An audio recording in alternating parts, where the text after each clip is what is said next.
Hello again. My name is Enrique Zoltano, and today I want to tell you a little bit about myself and Ibach Productions and where I got the name Ibach Productions from. Now none of us really have names nowadays. We all have identification numbers. The official name underneath my identification number is Gabriel Max Baldonado. When I was a teenager, I wanted to write stories. And I thought pen names were so cool. I was like, oh wow, pen names are so awesome. Pen names are so cool. It didn't work out, but life went on. I got married, had some kids, and then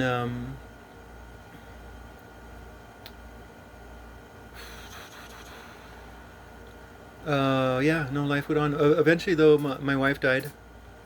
My family bore false witness against me and got me thrown into jail. Not prison. I fled because I had contempt of court because my due process was denied to me. I was kind of depressed after that, but it was during this time I started journal writing, and and my whole life I always loved writing and I always loved words. Uh, but it was like at this time my writing, it felt inspired. It really did. Uh, the Greeks talk about artists being inspired by muses, right? And it really did feel like my writing was inspired by muses. When I write my stories, it kind of feels like a dream because um, it's like I'm creating these stories and I meditate a lot, so I know the workings of my own head. So it's like sometimes I'm creating these stories, but sometimes the stories are being parts of the stories are being created for me. It's like a collaboration. I don't. I think it's common for people to write with muses. Um, but after I'm done writing, again, it feels like a dream, and it's like, did that really happen? I try to live my life by the light of reason, and not listening to voices in my head. But I still do believe that my writings are inspired, and I don't think that's arrogant or uncommon. I think it's a very common thing for muses or angels or spirits or sprites or fairies or ancestors or descendants even to inspire us. Um,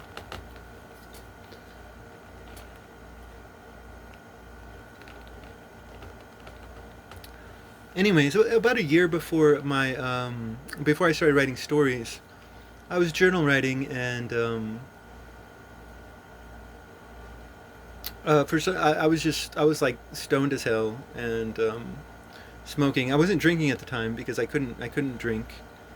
My whole life I couldn't drink. I went through a period of starvation though, and it completely changed my body around for the better. Uh, and now I can drink. So hooray, hooray! Do recommend starvation. I was eating like one meal a day, but my energy output was far outweighed my energy intake, and I was going through starvation. But anyways, I was just journal writing, and I was writing, and I just all of a sudden I called myself Enrique Zoltano, and I was like, I'm not Gabriel Max Baldonado. I'm Enrique Zoltano.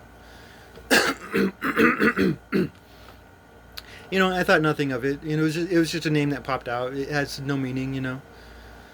Later on, I was talking to this kid on the streets, and he said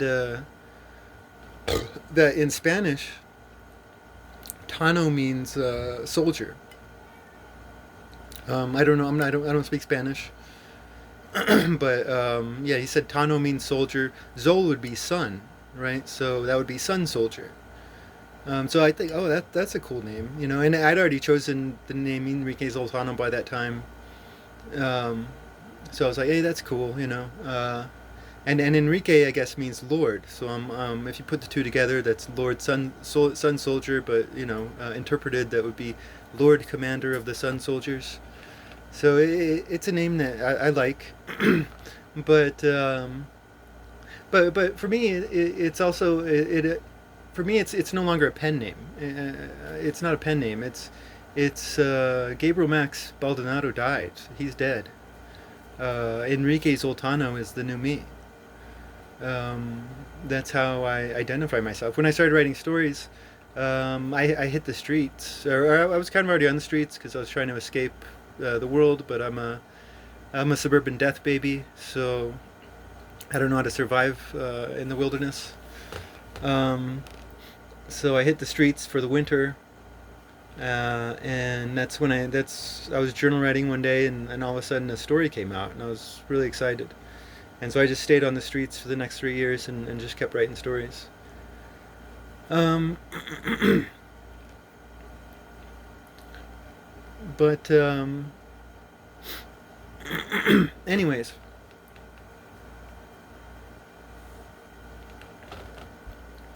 so yeah, no, Enrique Zoltano is how I identify myself now.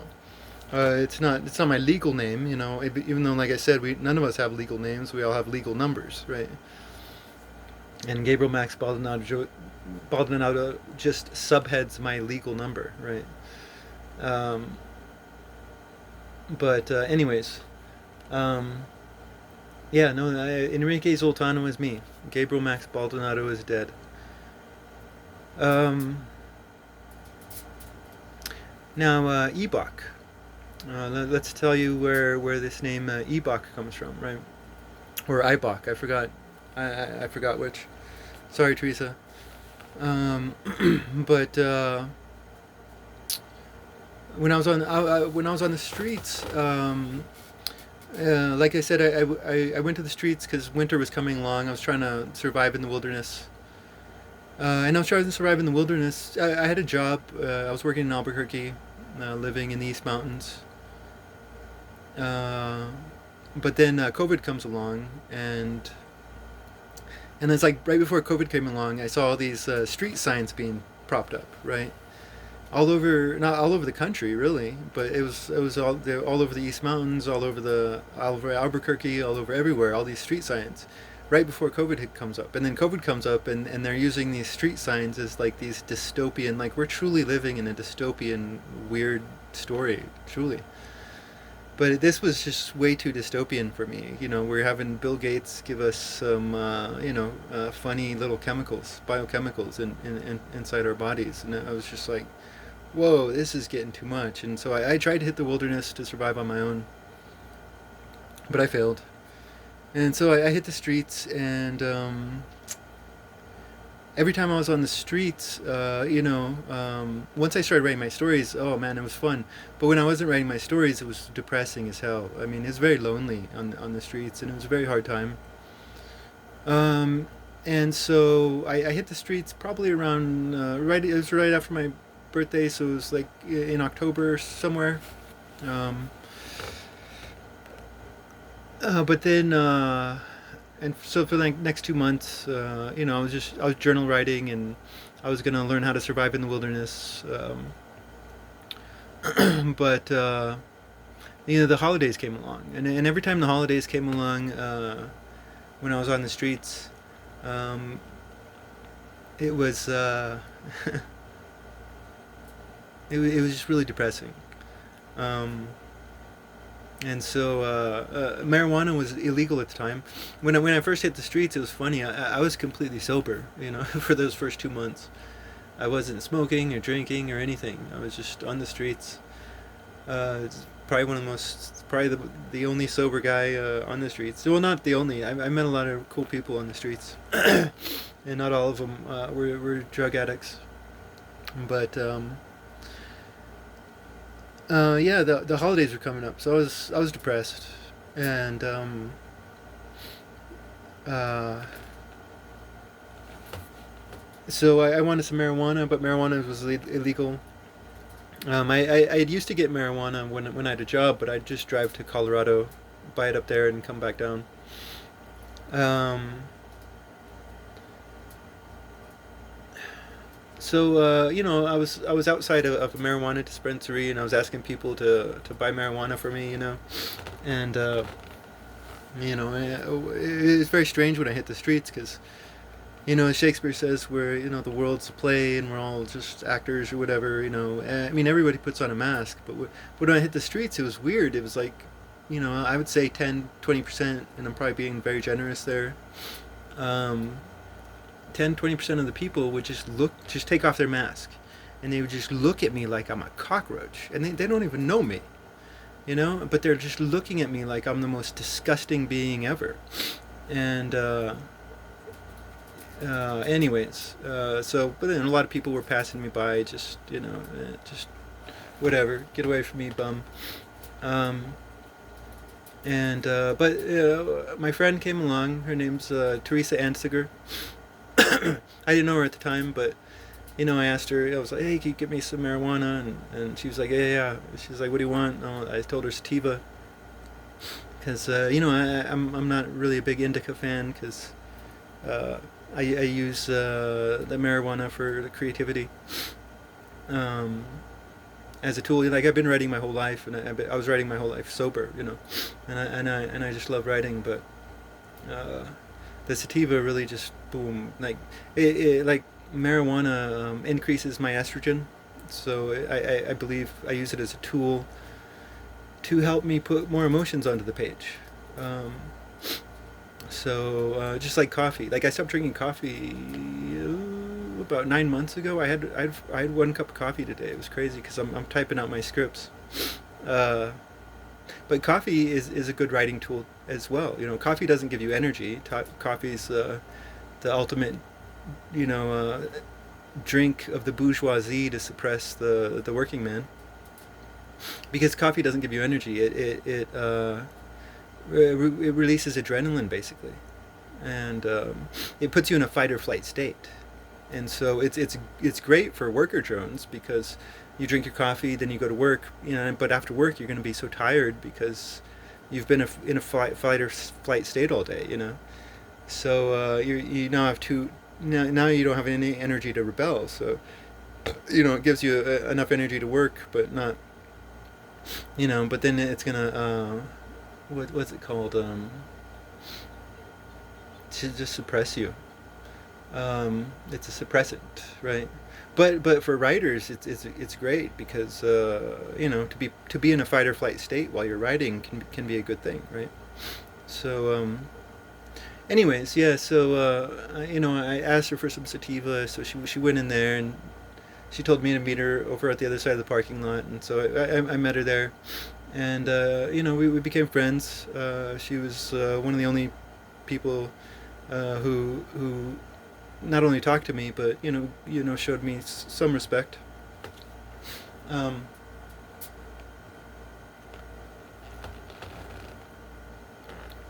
and I believe that I believe in the spiritual life, and I think the spiritual life is very similar to our physical bodies, right? So if you look at our physical bodies, we all have different talents. Some people are athletically talented, some people are imaginatively talented, some people are scientifically talented. If you're scientifically talented, you might get into chemistry or engineering, right? So we all have these different qualities to us, to our physical bodies, and I believe it's our souls are a reflection. uh, in that each of us have different spiritual qualities and different spiritual abilities. I think mine comes out in my writings, in my story writings. I believe that if you're an inventor, there's a muse out there for you. If you're a builder, there's an angel that wants to build with you. Um, Teresa is different than I am. She actually has conversations with her ancestors, and she hears their voice. Like I don't hear voices. Uh, I think probably I've had some a couple weird spiritual experiences, so I've probably heard voices before, but I don't know. I don't hear voices. But she does, and she talks to her ancestors. Some people might think she's crazy, right? But I met her, and I love to meditate, and at the time I was going through all these like crazy meditations, right? I'd been going through crazy meditations for a while at that time, and anyways, so she's she's talking to me about her about what her ancestors are telling her, right? And it was very strange because the ancestors, one of her ancestors, her grandmother's name is Ibach or Ibach. I think it's Ibach, but I don't know. But that's her grandmother's name, and so her grandmother was talking to her, but and Teresa was telling me what she was saying, and it was so strange because Ibach was speaking with a double tongue, right? A double tongue, right? So sarcasm is a double tongue. You say one thing, but you mean two different things. Um, and then that's what she was doing. She wasn't being sarcastic, right? But she was speaking with a double tongue. So she would say something, and Teresa would understand it in another way, in one way, but I would understand it in a completely different way. And Ibach was like talking to all of the meditations that I had been doing. It's like she was having this conversation with me, right? And like I've read the Book of Everything, also known as the Book of Enoch. Um, and in the Book of Everything, God is portrayed as a conversationalist, right? As opposed to a dictator, and that's what Ibach was doing with me. She was having a conversation. She wasn't dictating to me, right? Um, and I believe the God of the Torah is the same type of God that wants to have a conversation with us rather than dictate to us. Um, so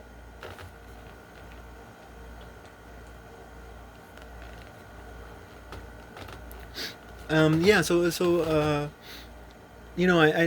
I want to call this Ebach Productions because or it's gonna be Ibach Productions nonprofit or something like that. Um, but I want to call it Ibach Productions because that's the first name of a being from the other side of the veil that I know I've communicated with, or I believe I've communicated with, right? Um, and and again, yeah, Teresa was a big part of all this because like I started writing stories like after she bought that marijuana for me. I went to have some and then I went to go journal write, and that's when I started writing stories. It was right after she bought me that marijuana. So yeah, no, thank you, Ebach. Thank you, Ibach. Um, and yeah, and that probably isolates a lot of you. All of you probably think I'm crazy, but I don't really care. Um, I like me, and then again, like I said before, I live my life by the light of reason. I don't live my life by superstition or anything like that. This is just something cute for me to believe in, and if none of it's true, like if all of this just energizes me to be able to write stories, then oh my God, it's a success. So um, uh, when I went to college, I was a philosophy major. So so my mind is like way too philosophical. So there's this voice in my head that says, well, what if there's just the void after you die, right? And that's a serious question. What if there is just the void when you die? Um, so yeah, no, I totally want to live my life by the light of my own reason. That's why I think it's beautiful to believe that the good side of the veil just wants to have a conversation with us. You know, they don't want to dictate to us the life that we should be choosing to live for ourselves. Freedom, is good, right?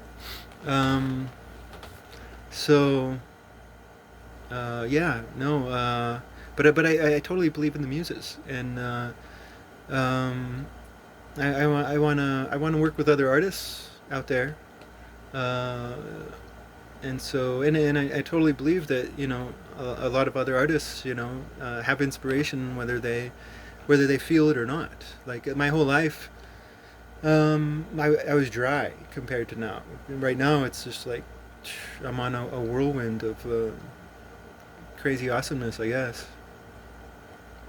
But but I had fun writing. I did. I didn't have all this spiritual stuff going on, and so yeah, no, I definitely want to collaborate with other artists. I don't want to be this artistic dictator, right? Uh, so we could also say it represents that. It represents my desire to work with others, right? My desire to find some artistic friends. So this is Enrique Zoltano.